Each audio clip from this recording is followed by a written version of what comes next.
Afsonalar diyorida va mo'jizalar zamonida ulkan qirollik taqdiri bir yosh yigitchaning qo'lida edi.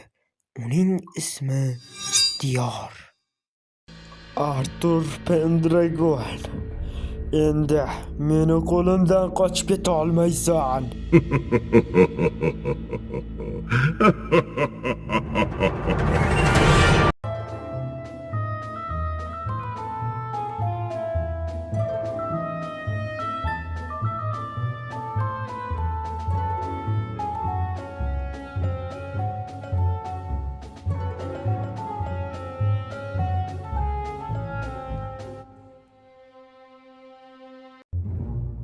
Kech qolding.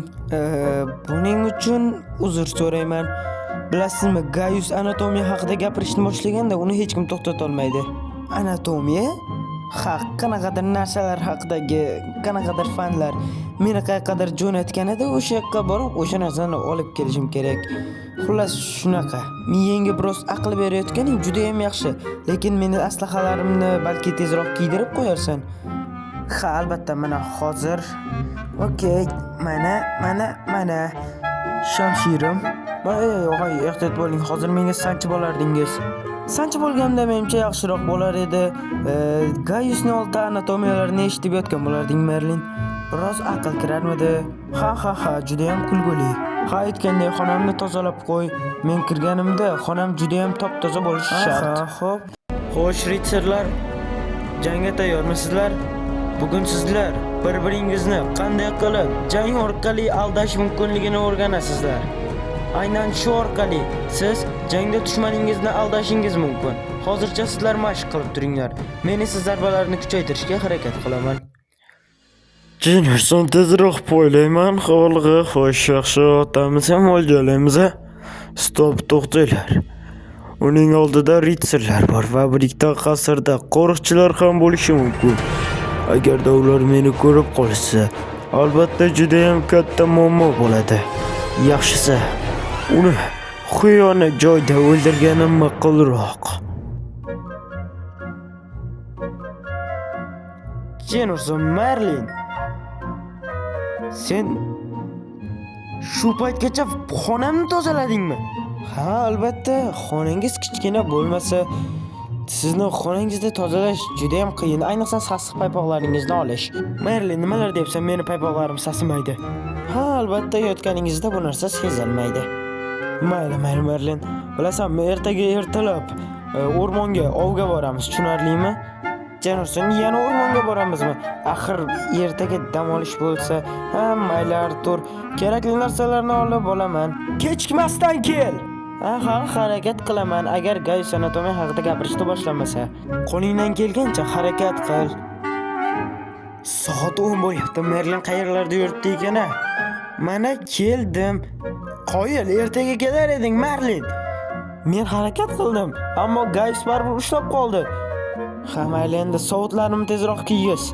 Sir bo'lmasa nima o'ylagani ketyapmiz? Akselotlar ovlab kelamiz. Ular qirolligimizga juda ham kerak bo'lyapti. Qirollikning ichimlik suvi deyarli qolmayapti. Ha, unda tushunarli. Sir bo'lmasa akselotlar qanaqa ko'rinishda? Ular bu yerda chuqur. Merlin!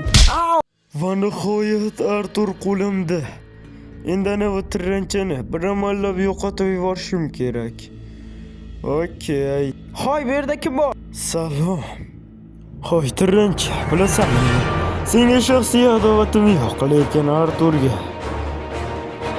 Arturni o'ldirib yuborganimdan so'ng albatta seni qutqargani kelaman, xavotir olma yigitcha.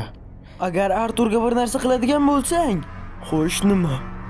Mayli, men ortiqcha vaqtim yo'q. Artur Pendragon, qani tezroq bu yerga chiq. Qilichingni qo'lingga ol. Grox, sen bilan shaxsiy adovatimiz tugadi deb o'ylagandim. Shuncha qilgan ishingdan keyin men bunaqasiga kelishmaganman. Hech qachon! Grox, bunday qilish yaxshi emas. Men o'z tanlovimni qilib bo'lganman. Har doim ikkinchi yo'l bo'ladi. Bu safar emas, Artur Pendragon. Men seni ogohlantirgandim, Artur Pendragon. Jennerson, vaqt juda ham kam. Arturni o'ldirib qo'yishi mumkin. Swearing. Foxten. Jennerson tezroq endi yo'lga chiqishim kerak. Jennerson, bu yerga men nihoyat yetib keldim. Artur yaralangan, Jennerson. Fans the man. Artur, xo'sh, yaxshimisiz? Jennerson, unga nima qildim, Marlin? O'zim ham bilmayman. Kelsam shu ahvol. Jennerson, yaralanibsiz. Ha, endi shunday bo'lib qoldi. Endi bir marta yordam berib yuborasan. Bir marta? Doimo men sizni qutqarib yuraman-ku. Bilasizmi nima? Kamelotgacha menimcha o'zingiz yetib yuborasiz. Marlin! Hazillashdim. Mayli, qani keling tezroq.